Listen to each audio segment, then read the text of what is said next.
నేను ఎక్కడ ఏ ప్రాజెక్ట్ కట్టినా మీరు ఒక్కసారి చూస్తే ఎక్కడ కూడా ఫెయిల్ కాలా. హైదరాబాద్లో ఎయిర్పోర్ట్ కట్టాం, 5,000 ఎకరాలు.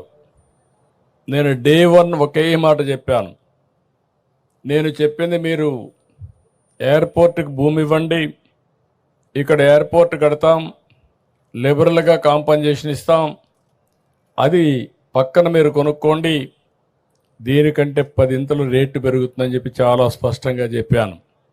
వాళ్ళు ఆ పని చేశారు. ఎంతమంది రెచ్చగొట్టినా వినకుండా చేస్తే అక్కడ ఎయిర్పోర్ట్కి ల్యాండ్ ఇచ్చి పక్కన ల్యాండ్ కొనుక్కున్న వాళ్ళందరూ కోటీశ్వర్లు అయ్యారంటే అది ఆ రోజు నేను చూపించిన విజన్ అని చెప్పి కూడా నేను మీకు తెలియజేస్తున్నా.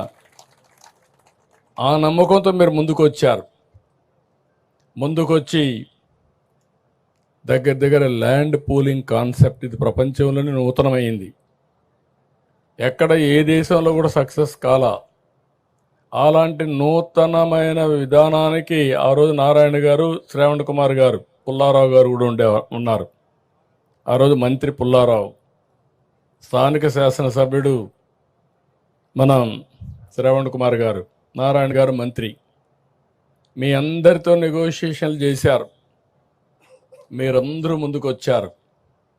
ఫస్ట్ టైం చరిత్రలో ప్రపంచంలోనే ల్యాండ్ పూలింగ్ కింద అందరూ కూడా ల్యాండ్ ఇచ్చిన ఏకైక చరిత్ర అమరావతి రాజధాని.